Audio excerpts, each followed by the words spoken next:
Patterson here with Boomerocity, and in this episode, I'm interviewing, well, let me stop right there and just say, first of all, if you've watched very much of Boomerocity, you know I love to get in behind the scenes on records and maybe talk to people who are not as widely known and get the nuts and bolts of an album or a particular project. And that's what this is about.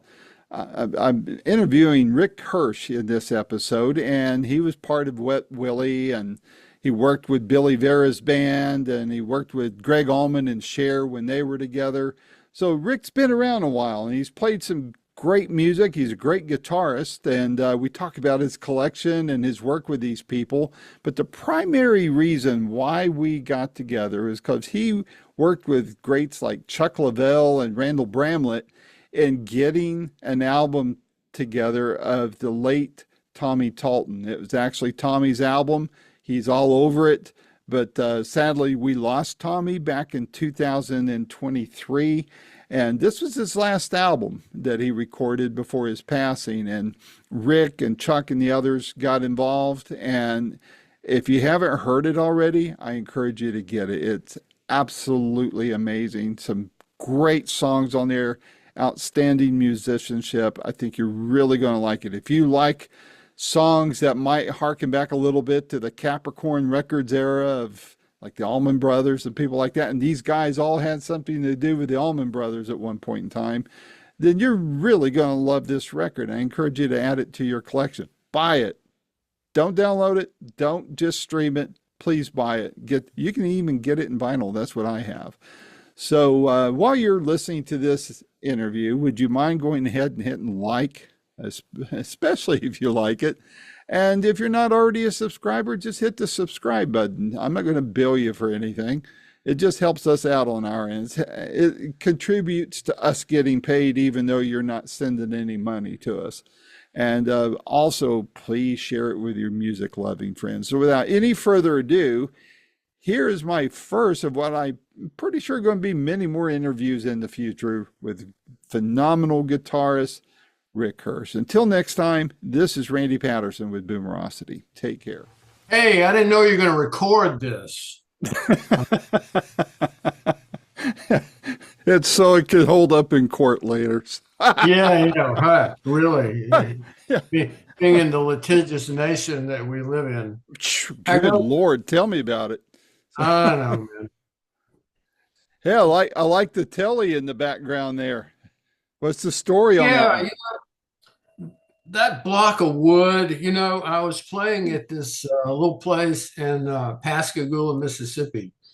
And the owner is a guitar collector. He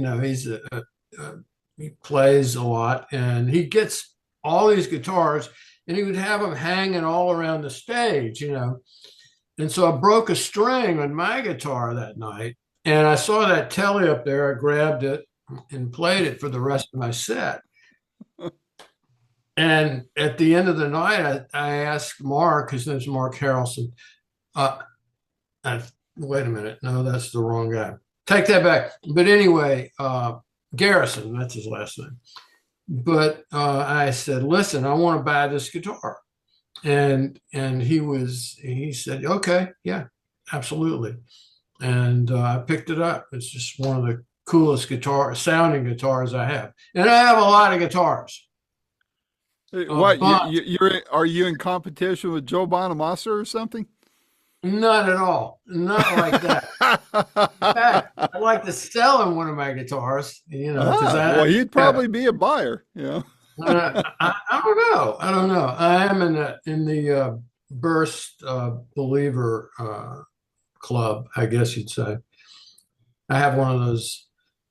One of his favorite guitars is a 59 Sunburst Les Paul, which I have one. There are not many around, so if Joe comes up with the right digits, it's his. Now, there's not going to be one of those things that if you were to sell it to him or anyone else, that after they're long gone, you won't sit there and say, crap, I shouldn't have sold that. Oh, I'm already there. Okay. I've already done that. I hate to admit that, but yeah, I had just an amazing uh,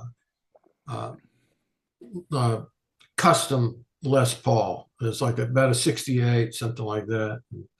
I was living, it's when I was living in Los Angeles, and I needed it for the rent of all things. And I Oh stupid. man. And the thing is I really didn't need it for the rent, of all. That's a terrible thing.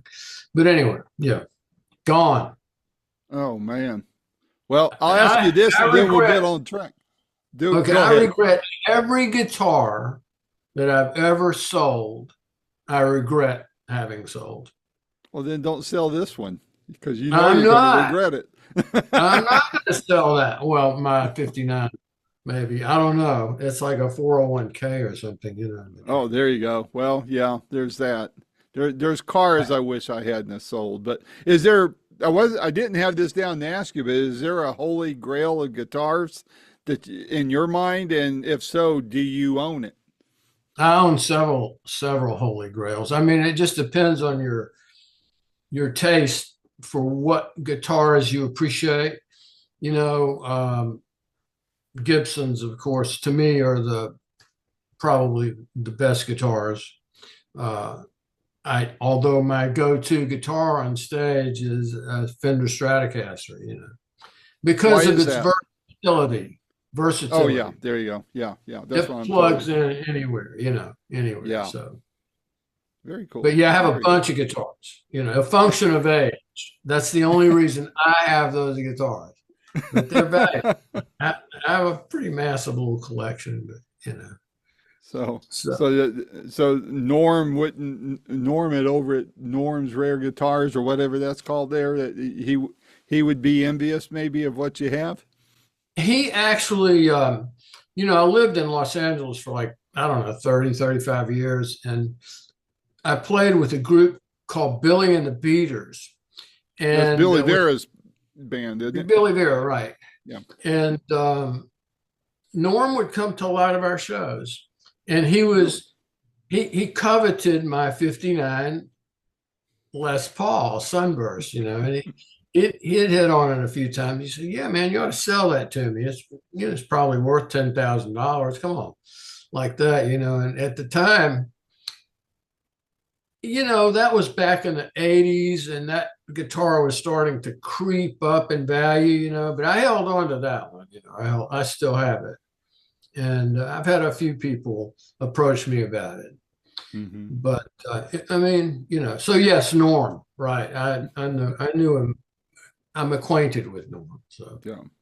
Where are you clicking in from now? You're not in L.A. anymore. Where are you at now? I'm in Mobile, Alabama. I'm Ah, in my okay. home, my house in Mobile, Alabama. I moved in here in 2004, I and see. I kind of lived halfway.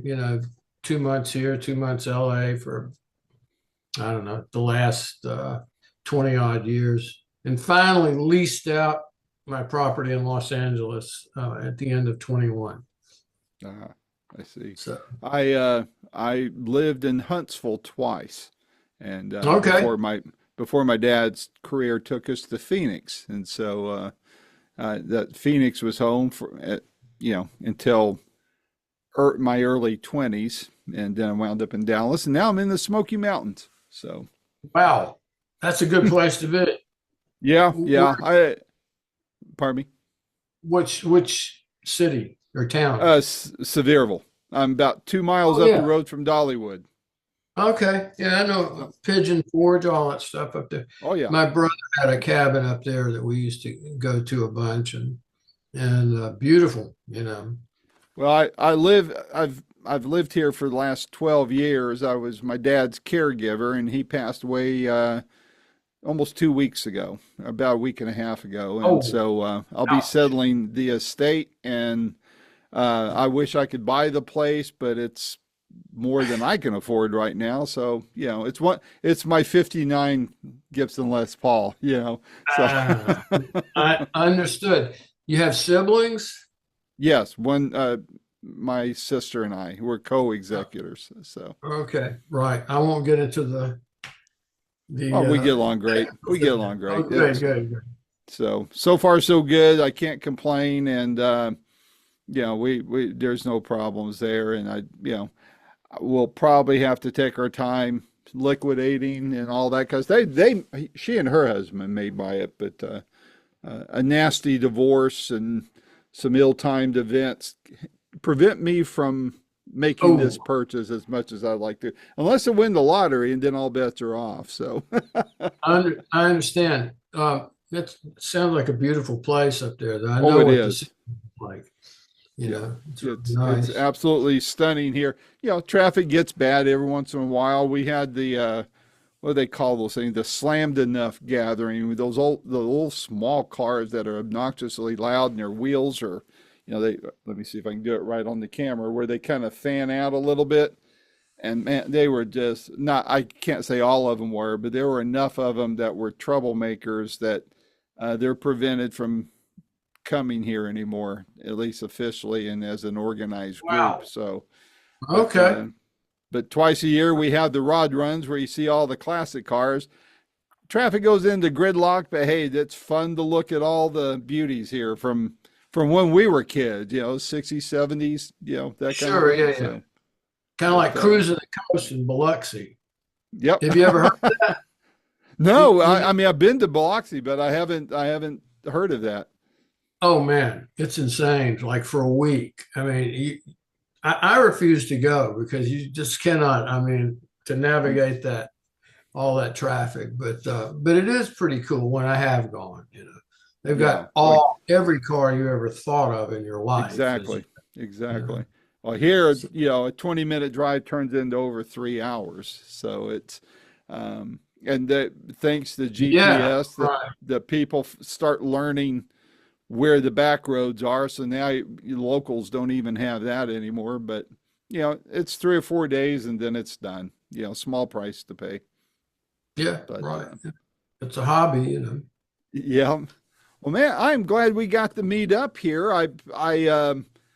When the opportunity arose, I thought, man, this is going to be fun because, gosh, Tommy Talton. I mean, geez, and all Yeah. the great music you guys have, excuse me, worked on together, and your work with Wet Willie, of course, and before we get into that, what has been keeping you busy musically lately?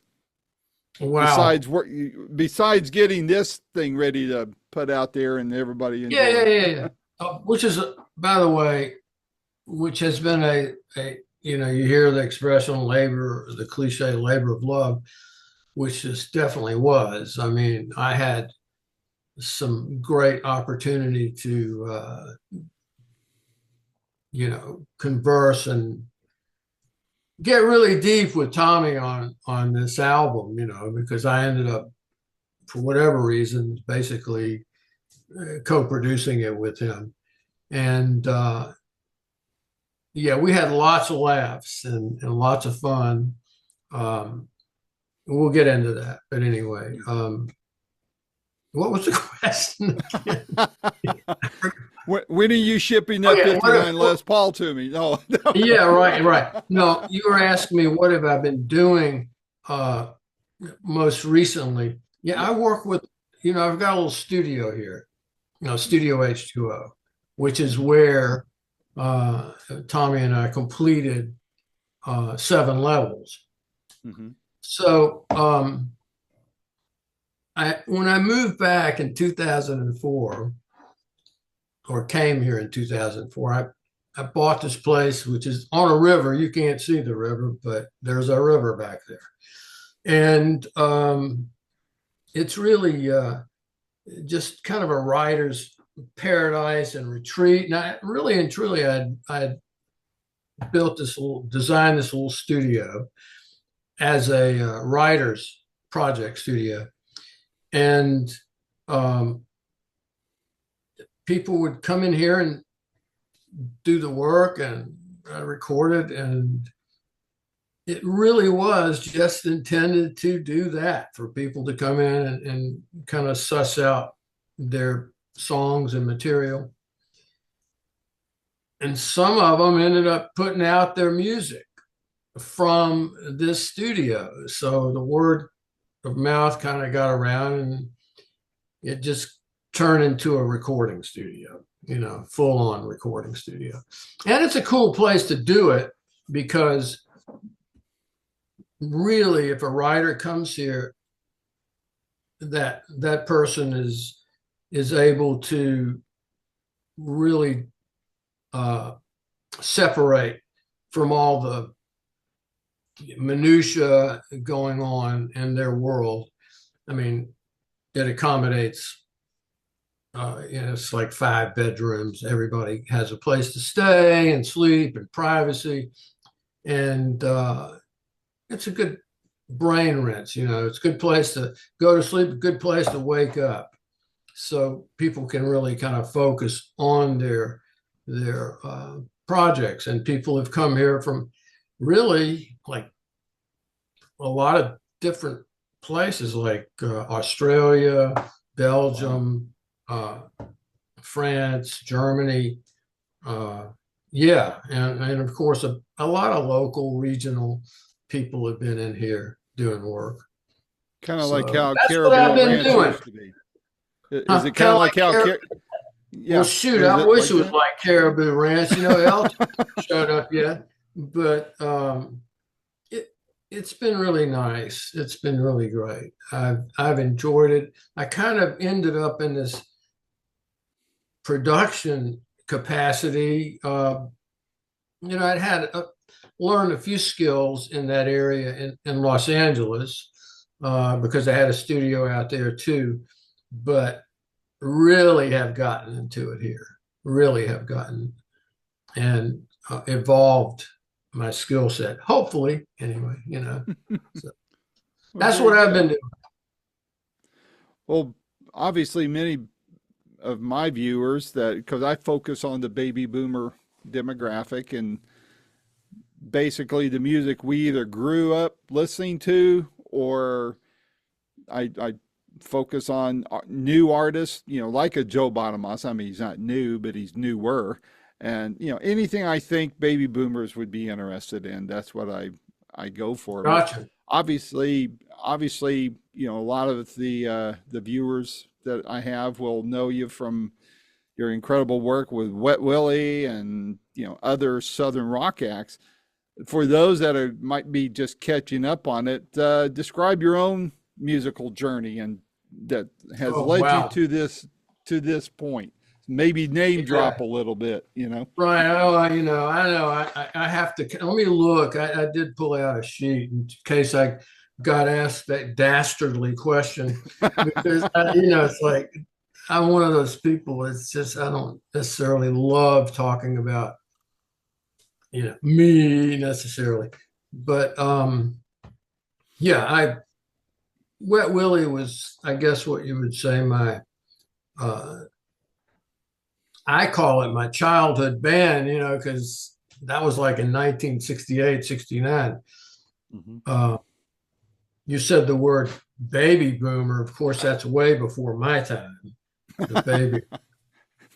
Yeah, mine too, but yeah, I think it. Right.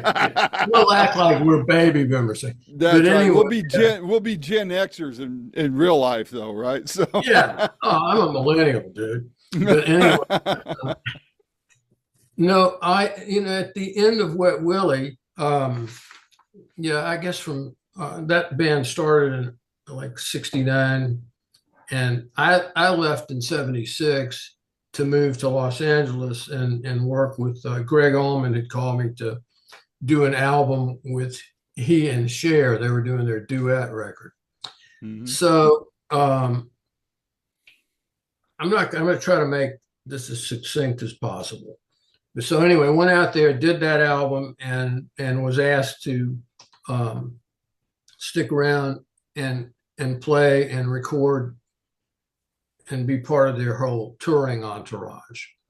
So I did that for a couple of years until that blew up, and they were divorced. And I worked with Greg for a bit after that, but then after working with them, I think I went with Bonnie Bramlett for a while. I don't know if you know Bonnie Bramlett or not. She's I interviewed her a bunch of years ago. In fact, when she did her little foray into Christian music in the early '80s, I was doing a little bit of dabbling in Christian concerts. I had her and Joe English together at oh uh, wow, at my church Joe. that does going to in Phoenix. Yeah, I mean, what a Okay.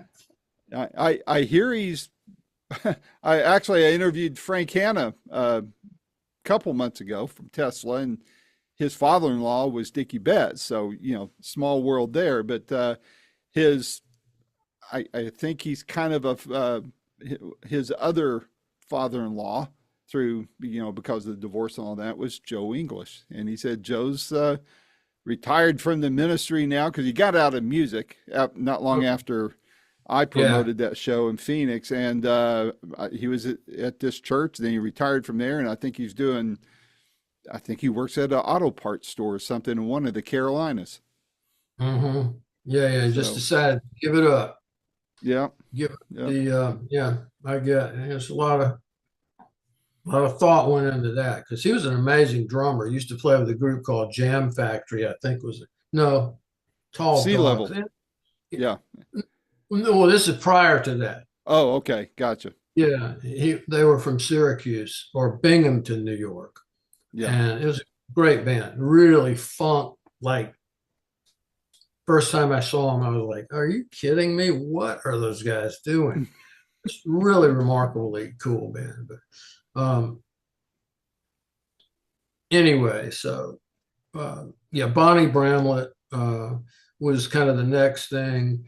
Then I worked with Joan Armatrading for a couple of years, which was, in my view, in my experience, which was probably the most interesting musical experience in terms of live bands that I played with. And then after her, I hooked up with Billy Beer and the Beaters, which kept enabling me to stay in Los Angeles for a long time and not have to go on the road. And because every time you would uh, get a little settled in LA and somebody gave you got into a road gig, you would leave town for like 6 months or something and then come back and you'd kind of lost all your connections, Got to start all over again. Yeah. It's kind of like that, your networking was just,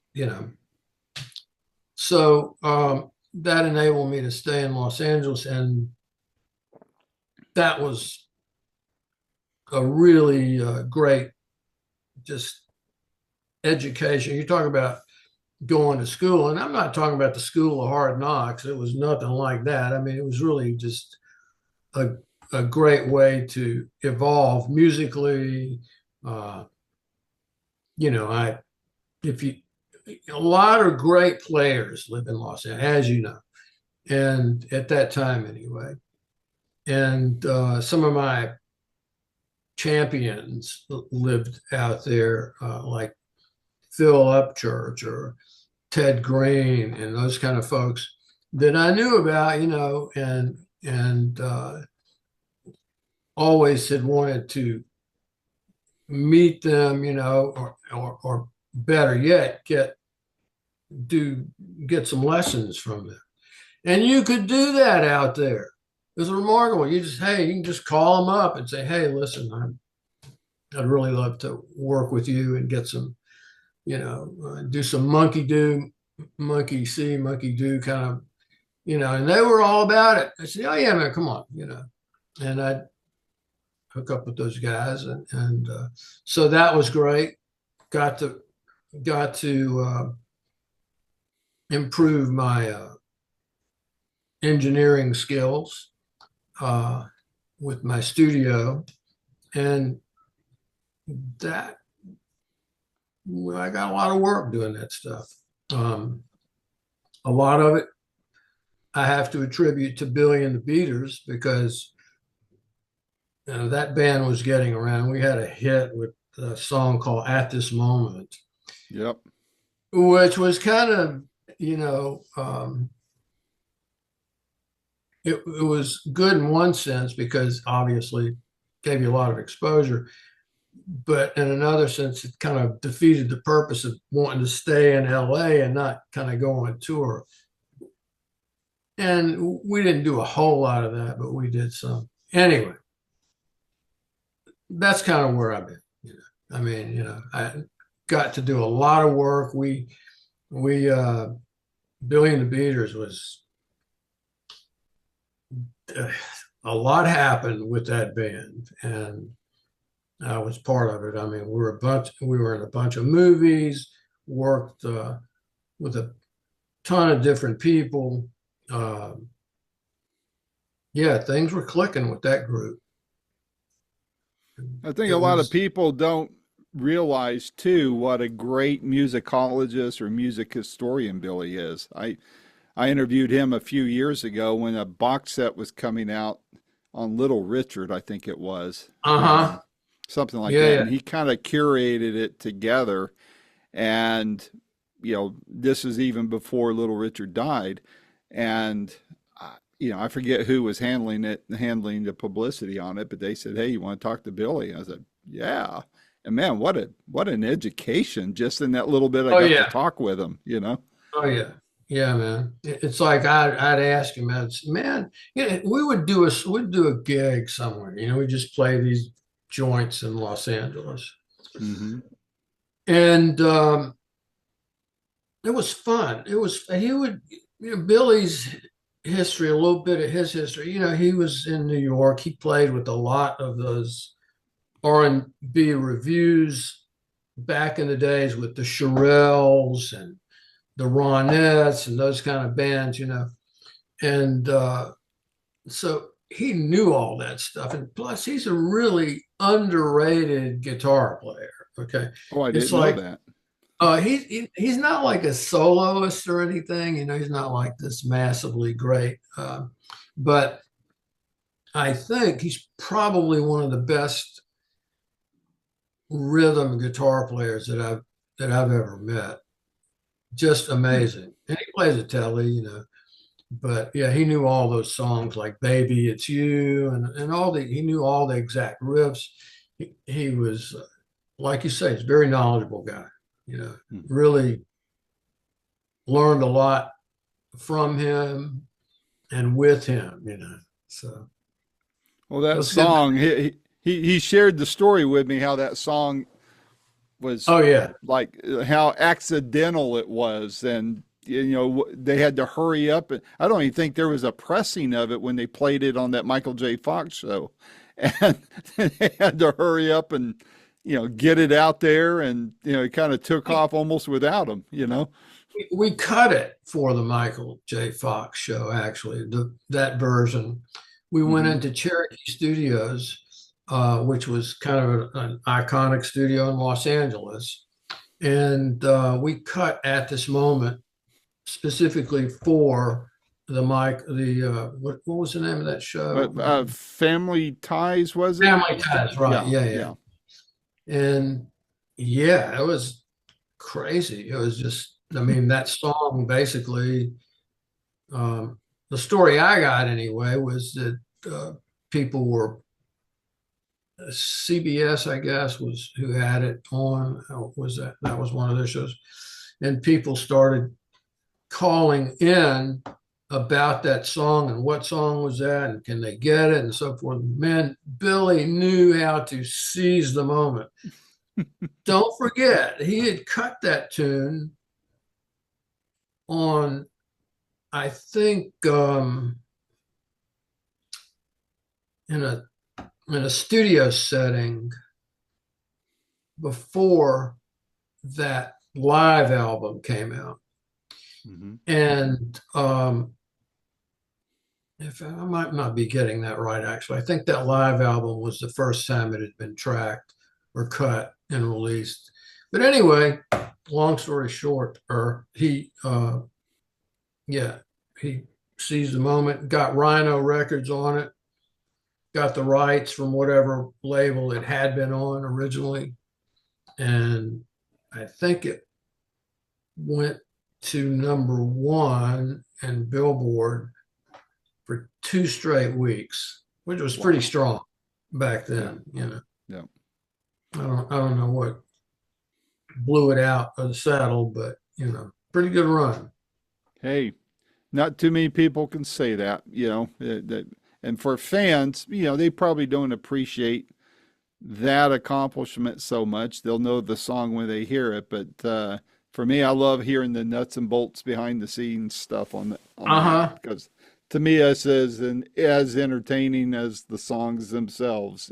Oh yeah, I hear you. I understand. Yeah, I feel the same way. I get into it too. And sometimes I'll look back at the things I've done and those kind of incidents. I don't dwell on all that stuff all the time, of course. But when I look back, that's pretty cool, Yep. that kind of thing. I'll drive by myself in the car. I'll be flipping through stations on Sirius XM and play a little game to myself. And it's like, how can, I'll go through it. And I have little time limits and such, but it's like, can I go through all my presets without hitting at least three people I've interviewed? And Wow. because I've been doing it for 17 years now, almost 17 years. I'm in my 17th year and over 600 interviews. But it's like, Good oh Lord. yeah, I talked to that guy or the session guy on that one, or on and on and on, and it's Uh-huh. it's fun. And I mean, to me, it's just cool to know that the people I listened to growing up, I got to talk to, and I got to point to those people, and it's almost like an autograph. Say, hey, check out my autograph in the form of an interview here. And again, it's all about the artists, the people that impress me, that I'm all about. That's why you see your album cover here, or the Tommy Talton album cover, and not my office background, because to me it's all about you guys.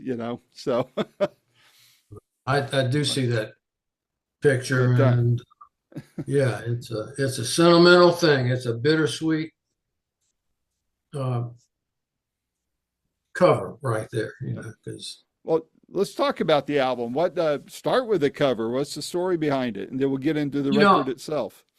I honestly, I cannot really answer that question. I don't know. Stolen Bones came up with that cover. I'm not sure how it developed. I have to assume uh, Tommy, in his decline, you know, I'm pretty sure that just knowing him as a person, he was pretty clear-minded about what he wanted whenever on any issue.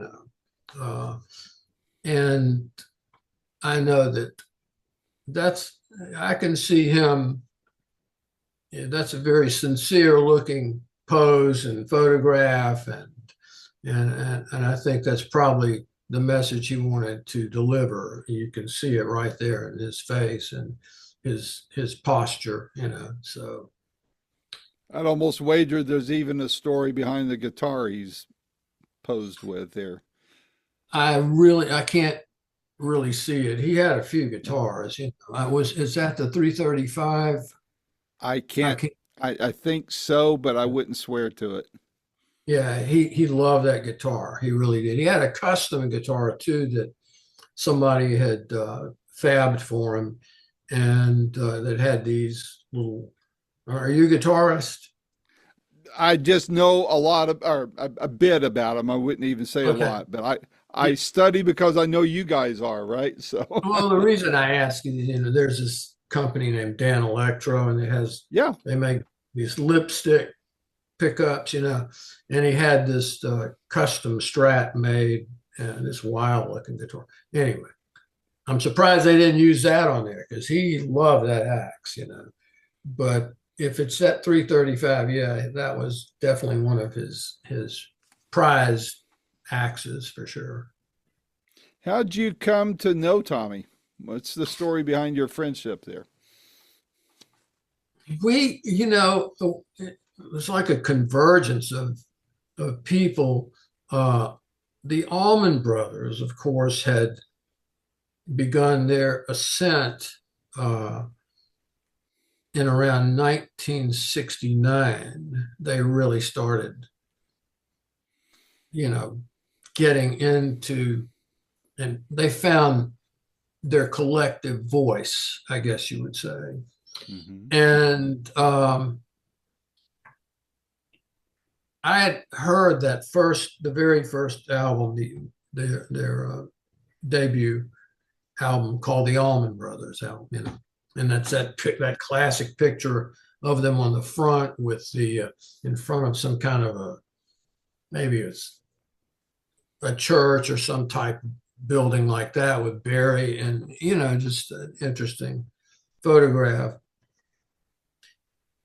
And I had heard that record and just like, wow, I was like, America's finally come up with their version of our version of Cream or something, where these heavy guitar bands, Mm-hmm. which of course I was a huge fan. And they were really doing it in a very unique way, a very unique way. It was just like, wow, where did they get that from? When I heard the song Not My Cross to Bear the first time, and those descending harmony parts in this straight up blues song, it's like, yeah, okay, that was just the bomb. And they played. I was living here in Mobile at the time, and they did a gig at the Warehouse, which was an old place in New Orleans, a pretty famous place. You probably heard of it. Yep. On Chapatula Street. And anyway, so I went down and I don't remember. Yeah, I was playing with the guys in Wet Willie by then, I think. And we went down and sat down and heard them live, at the Warehouse, a very funky venue, big, massive venue with a great sound. And that was it. That was like, wow, they're just great. Anyway, so they were basically in Macon, Georgia at that time. Phil Walden had put all that together with Dwayne and figured out all those details. And meanwhile, I had a friend that I went to school with at Alabama. And he had seen us. We were called Fox back then, and we had played in Birmingham or somewhere. And he had seen us play, and he was also a musician, a guitarist, and he had already been to Macon trying to pitch his band. And that is a long and convoluted story, but I'll just say that he called me up and said, "Hey, man, you should come to Macon with your band, and we will do some, I'll get you an audition, only if I can be in the band." So I said, "Okay, great, cool, man, let's do it." So, because we knew that's where the Allman Brothers were. I mean, this is like going to Mecca or something. It's just crazy. But so we all put all our junk in this white slasher van and drove up to Macon and auditioned in this old funky warehouse and got to slay. Anyway, Cowboy had already been there. I've forgotten who brought them into the fold, but it was around 1970 when I actually met Tommy Talton. And I'm pretty sure they had already finished their first album, self-titled Cowboy album. And that impressed me as well. at least as much as the Allman Brothers album. It was just another kind of side of what was happening in Macon, Georgia at the time. That's where I met Tommy and Scott Boyer, you know, Ah, and was just blown away by that album. It was like, wow, you know, that's when I was a little boy, that's what I wanted to grow up to be, you know, it's like whatever was on that record, you know. So, you know, so that's how we met. And I remember him as immediately I was impressed with his strength of, and this strength and aura that he had of delivering, you know, playing, whether it was a guitar part, whether it was a song that he'd written, you know, and he was just going to play it for you. You know, there's an old expression that musicians have, you know, when you're trying to, that you have to keep in your mind when you're playing. It's like, play it like you mean it, you know, say it like you mean it, you know, sing it like you mean it. And that's a very big part of who Tommy was without even thinking about it. He didn't just dwell on that, but I know that that was a big thing about him that I read, you know, I read that into him. So that's where it started. wow. And So you knew him for 53 years then by the time he passed away. it hadn't been that long ago. What are you talking about? Oh, I 50? forgot. You're only 40 something, right? So I was 5 when I met Tommy. five. That wouldn't really work out, Willie. Man, that's something. I play it like you mean it, say it like you mean it. You know, that's the one thing that amazes me about artists who can take a song that they may have written, you know, some time ago and then still deliver it as if they just wrote it, you know, just before they got on stage or, you know, wherever they're performing it at. And to me, that's part of the art of being a musician, especially a performing one, to be able to do that for the fans' sakes, because you know the last thing a fan wants to see from their seats is an artist mailing it in, right? And Yeah, yeah. They don't we've want all to die. sat through shows like that. What's that? Say I it said again. we all sat through shows where the Oh artists, you yeah, know, you pay good money to see them, and they're not really happy to be there, even though they say, you know, good to be here in Knoxville, you know, and they're already looking at their watch. You know? yeah. Look, yeah, and the older you get, the more you appreciate that too. You know, of being able to get on a stage and play it like you mean. It's funny you mention that because I saw Ray Charles several times in the course of my life, and he's one of my favorite artists ever. Ray Charles is just amazing, you know, as you probably would agree. But I remember seeing him initially back in the, I don't know, it was in the 60s at some point, and when he had that What I Say band that he was touring with. Okay, I mean, Mm-hmm. you know, just unreal, just unbelievable music. And you know, David Fathead Newman and Hank Crawford and all these just iconic cats were playing with him. And then jump forward, and I saw him several times in between, but the last time I saw him, I think was, I don't know, somewhere in Orange County at some outdoor venue. And he was a caricature of himself at that point, you Mm. know.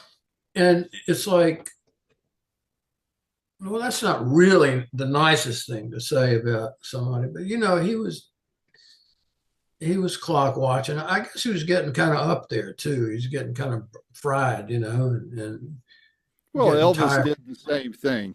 I mean, let's face it. Yeah, I grew up on Elvis. His was the first concert I ever went to.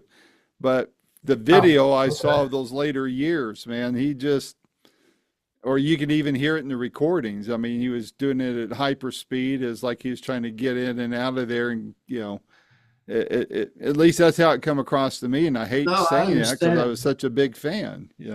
Well, you see these little snippets, that videos from the past. I mean, it's like the bane of people's existence, when they're because they see these snippets of him backstage before he went on stage, trying to hype himself up and make himself get into it.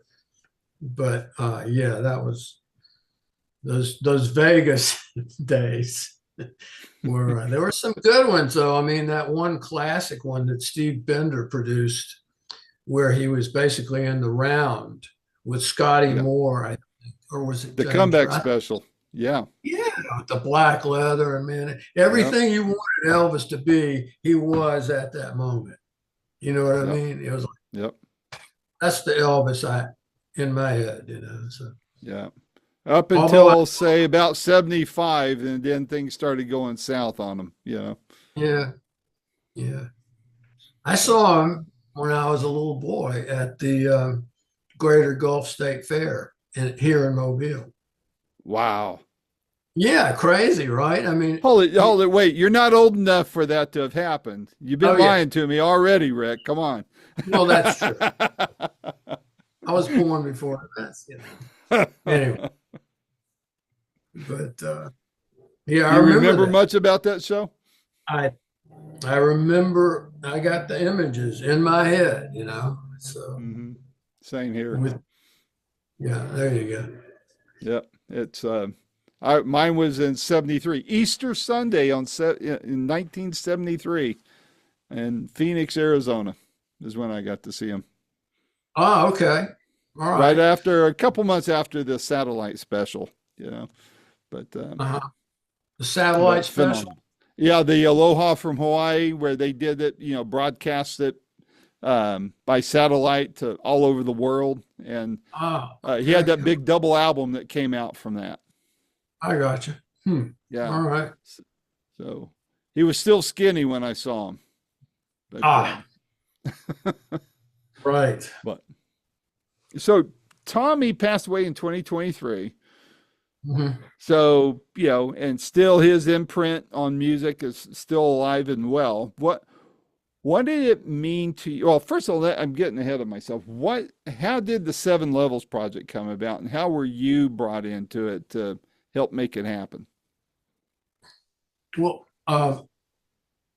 Tommy had, we all kind of grew up in, when I say grew up, I mean in our adulthood, a great part of that was to do with Capricorn records in Right. Macon, Georgia.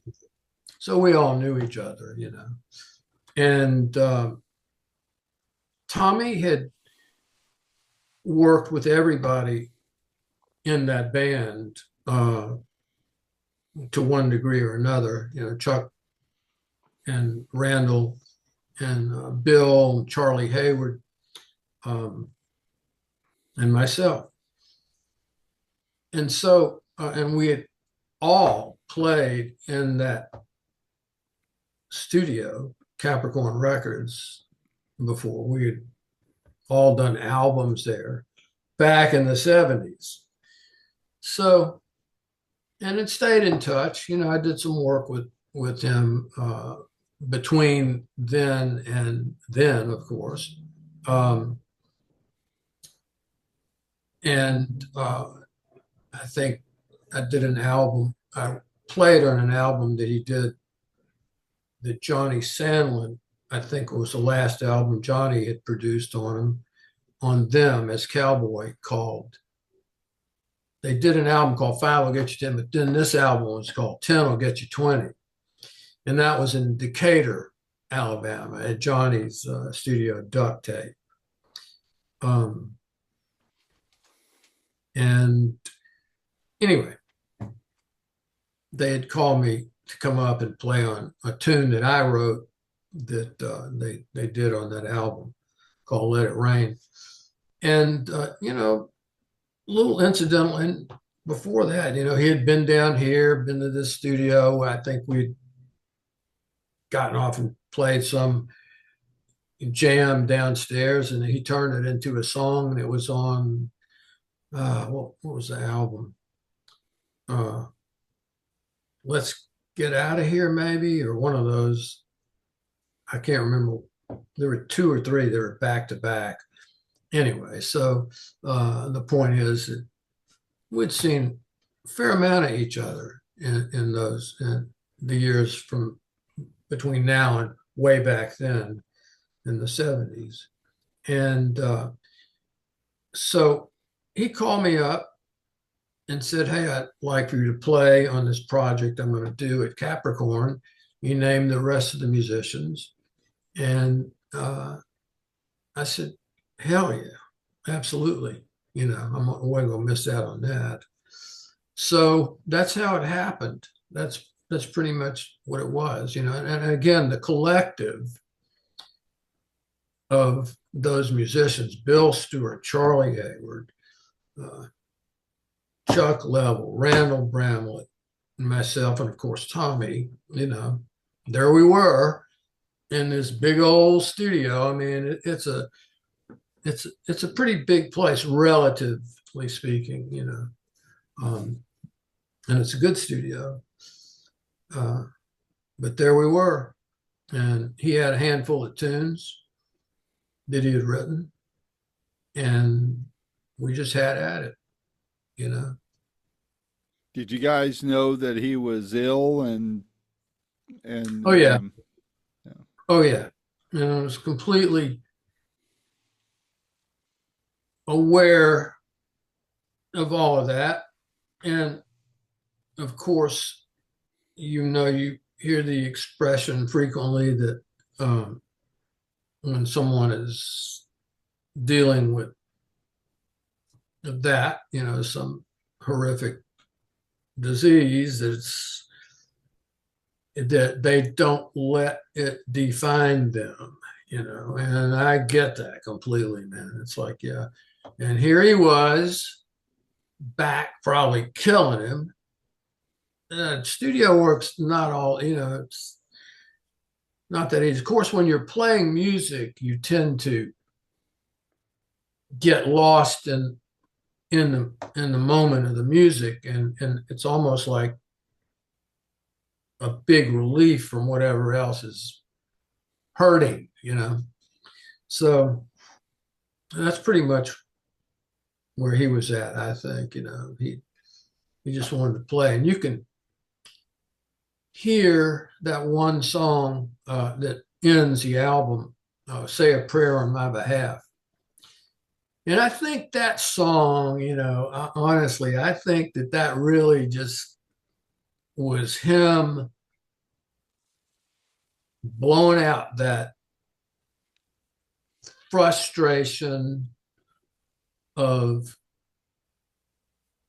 looking at what he was faced with, this conclusion, and I really heard that in his performance.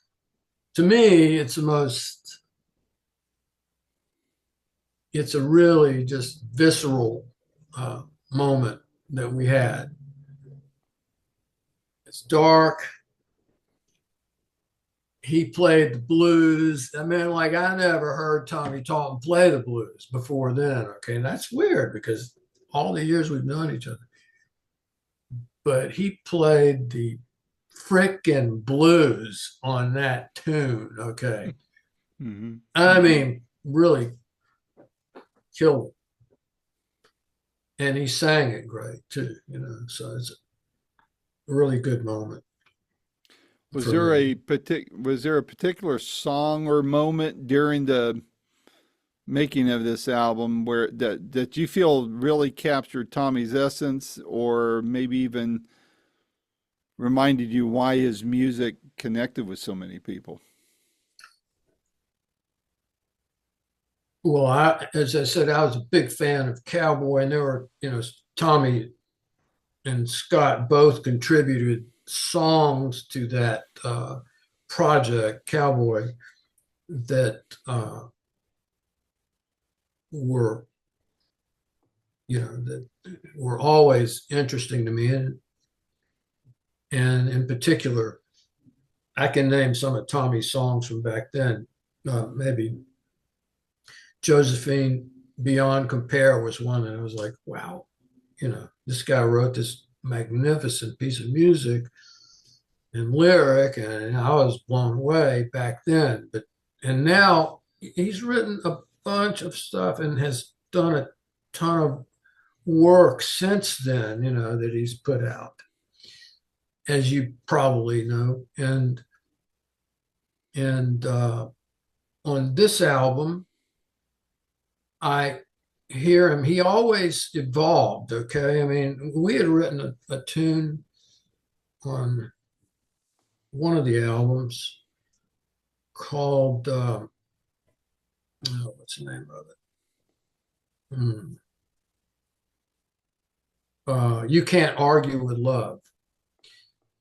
And so that was sort of one phase or something. It was kind of a rock and roll song, a la Tom Petty-esque, if you can say that. And then on this album, of course, he was always evolving. That's my point. And so on this album, I think it reflects that furtherance of his craft. There's some different music on this record that you hadn't heard from Tommy Talton. Like Sun in My Heart you've heard that one, I mean, that's a great tune. I love that tune. It's funky, it's raw, but at the same time, it's, it's pretty sophisticated little piece of music. But nobody's ever heard him do that before, I don't think. So it's refreshing, to me. There are a couple of things. My favorite song on that album is I Want to Do It All Again, which of course speaks to his dilemma, at the time. I say dilemma. It might not have been a dilemma. I mean, for me, it's like a dilemma, But, he obviously in that tune was just saying what people think, but in the most poetic ways imaginable. When I hear the line, the line that really got me was he ended a verse with becoming every soul I ever met. And that's what we all do through life. To me, it's like we become every soul we encounter, every person, a little piece of it, Yeah. Hopefully the better pieces, but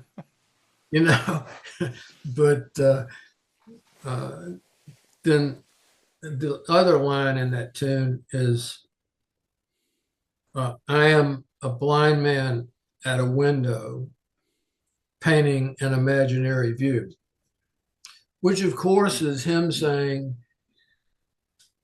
I don't know what's going to happen, just like none of us know what's going to happen when it happens. And so I'm blind to what's in front of me, and I'm painting this imaginary, my brain is telling me this, that, and the other. So I knew, and of course, I Want to Do It All Again, of course, speaks to, it's kind of self-explanatory. Mm-hmm. And was there? That's my favorite too. You asked me my favorite. Was there? Did Tommy say anything about what he hoped people would get from the album when he was putting this together, or was it just assumed? He didn't really. I don't remember a conversation like that. that he and I had. He may have had it with Joe Bell, who is also, I should mention Joe Bell's, he's deeply involved with that album. Uh, but I'm not sure, I just think he wanted it to be the best album that he could possibly make under those circumstances. I think that's what it amounted to. And I think we did, Yeah. I think he was happy with it. By the way, I have to mention Jeremy Stevens played a huge part in this album too. Jeremy was, I don't know if you know his history, Johnny Sandlin's apprentice assistant engineer at Johnny Sandlin's studio for years, and he played a big part on this record. And he kind of co-engineered the actual tracking of the album, and he and I bounced things around after it, post-production, just want to, for the record, I've heard the name, but I wasn't that familiar with him. He's important to the project, very important. Did the album hit you kind of, I mean, because you're so closely involved with it? I know for me, whenever I'm doing something, if I'm pulling out an old interview that I've done several years ago and then I bring it back, especially if someone had passed away and I'm dusting it off and putting it out on YouTube, I'll hear it and I'll go, wow, I forgot about that. Or I didn't realize this is how this came across then. Was there anything about this album, you do it, it gets in the can, it goes through the process of getting ready for release and all that. You've gone on to other things, and then you hear it when it's, when the shrink wrap is done, and you go, wow, did it just hit you completely different than it did while you were working on it, I guess, is what I'm trying to say. I was so, the expression, you can't see the forest for the trees, and that's how it is for me, man. I was so deeply involved with the mixing and the mastering and just all the post-production overdubbing that I listened to it from a very technical standpoint, really hoping that the emotion and the message of the song is intact and the integrity of the emotional aspects of the song are kept intact. But really, I'm listening more for, I know when the test pressing came out of the LP, the actual vinyl, the copy I got was like, I don't know, it was warped or said it had been out in the sun. But anyway, I did get it to play, and I noticed that there was some little consistent, what I call a snat on it, which is just a kind of little sound that was, like I say, it was consistent on this one particular track. Those are the things that I listen for. Okay. I mean, if I'm reviewing a test pressing or whatever else it is, how the master is. The master is each mastered song consistent with the one that's going to follow it? Do all the songs sound like they belong on the same album? Are they all threaded together properly? Are they sequenced? All this kind of crap, man. It's like, you drive yourself crazy. And believe me, Tommy and I drove each other crazy on a lot of that shit. Okay. Believe me, I promise you. Yeah, man. It was, I mean, Tommy, and if he could hear me, he would totally agree. I say this expression, I say, Tommy, Tommy was a brat. Okay. And it takes one to know one. All right. And when two brats get together, you're going to see some sparks fly, but the end result is you get a better end result because of that. It's the compromises and the focus on the little minutia that you would never think of, or anybody else, but the people who are that close to the project, Mm-hmm. So, Well, what do you have coming up that you'd like to tell people about? Any shows you're doing? Any other new projects coming out on the heels of yeah, this?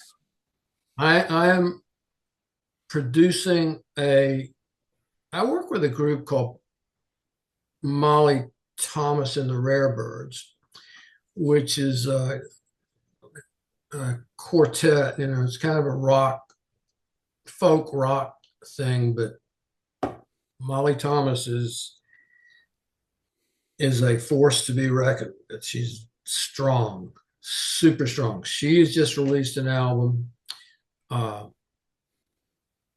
actually was produced by and co-written with one of her songwriting partners named Ken Rose. It's a great record. We're kind of following up on that now. I am producing a guy from here named Ryan Balthrop, who is, yet again, I use the word force, but he is an amazing writer and singer. And it's kind of like, I don't necessarily want to use this analogy, but it's like being in on the session of Blood on the Tracks or something. It's that kind of vibe. Kind of a Dylan thing, huh?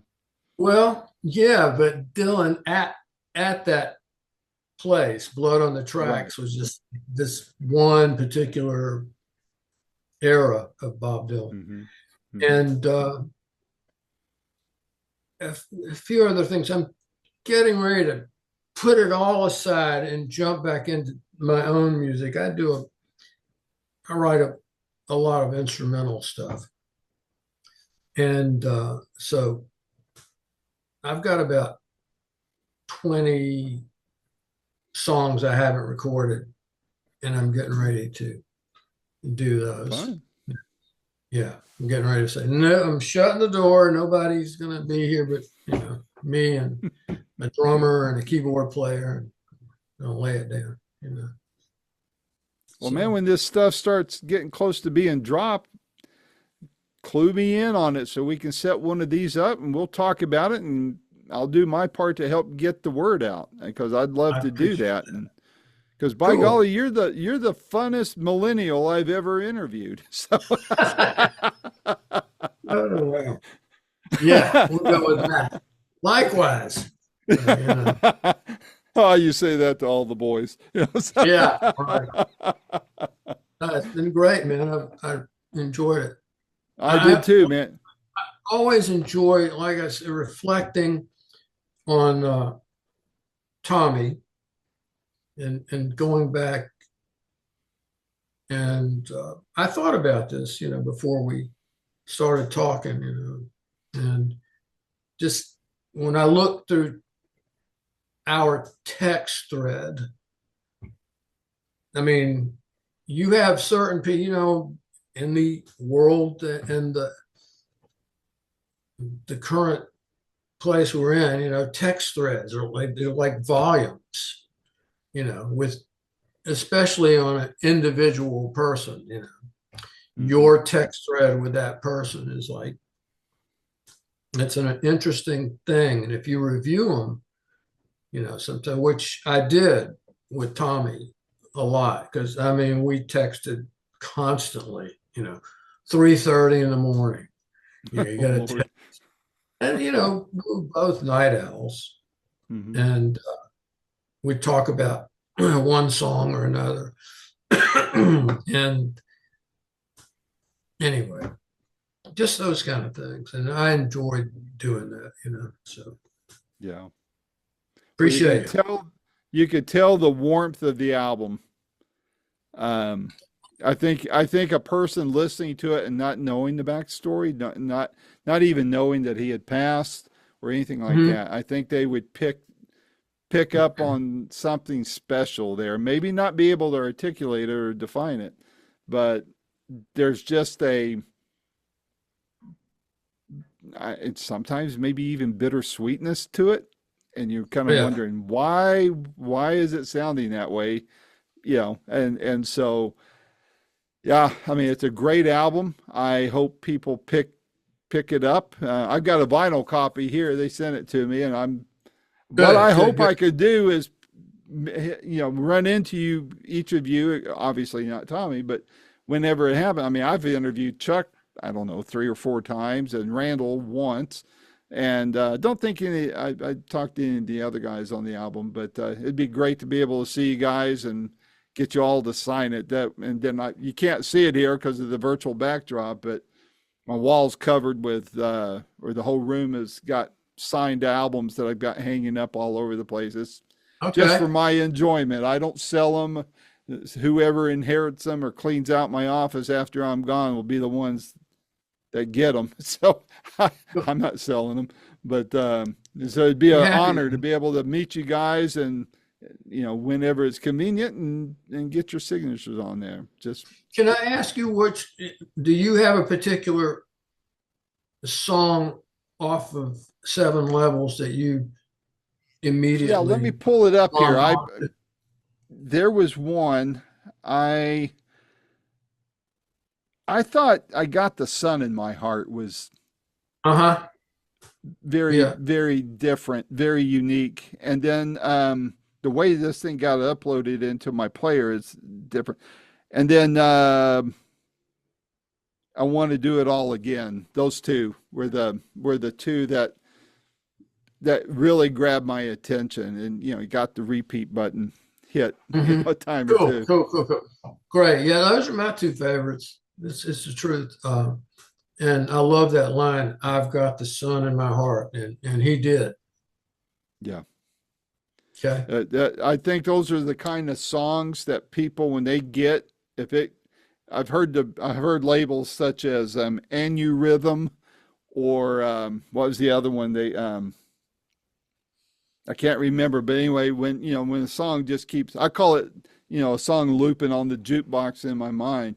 When I think of like a song like that, you got the sun in me. That if that can get into people's DNA and hit them at the right place at the right time, you know, You bet. who wouldn't want to live life that way, you know? Hmm. And I shared the story at my dad's memorial that he was a very quiet man, and not to make this interview about me or my the recent loss of my dad, but I saw a different side of him because he had dementia the last 2 years, and uh, he danced, which my dad never danced in his life, and he heard Rocky Top being played, and he danced through the house and up and down the stairs, and it's like whoa, and how cool it was to see him have that childlike bliss, just to let go. And I mean, what is it about this world that keeps that suppressed in us?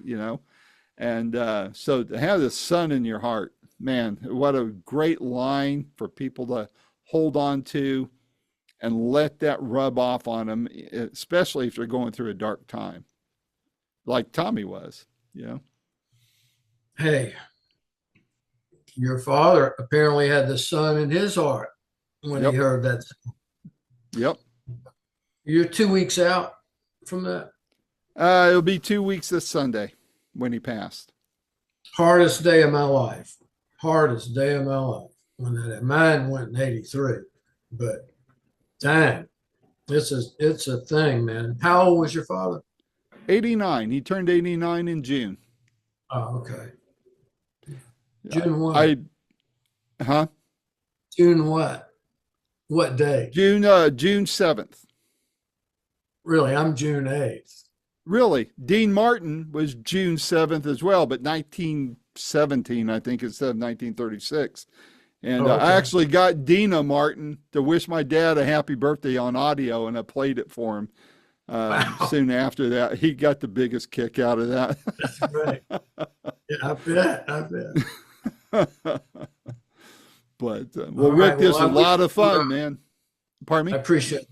I appreciate I just said I wish you well in your grief stage going through. I know you and your sib have to get through this, and so We I will, know but how. it's a journey like everybody else has to go through, and there'll be mostly good times, but there'll be the hard times. You've went through it, so you know what I'm talking about there. So, but man, if you're ever up in the Smokies, give me a heads up. We'll get together for, you know, iced tea or something. Yeah. Absolutely. There's a place up there I used to go to get breakfast in one of those little towns up there, you know. Anyway, but yeah, heck yeah. I got your digits now. You're in trouble. All right. Well, and my email address is very simple. It's randy@boomerocity.com. And this will get posted probably maybe next Wednesday, if not next Wednesday, the following Wednesday.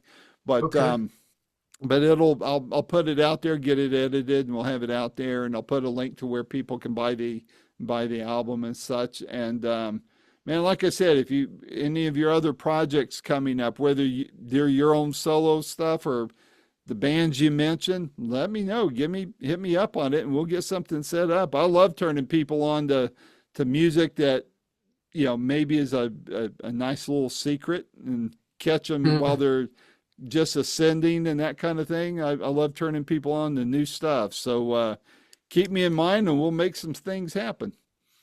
Thank you so much. All I'll right, take Rick, you advantage. take. Please do. That's what I'm here for. So be safe, stay healthy, and we'll be talking. All right. Sounds good. Thank you. Take care.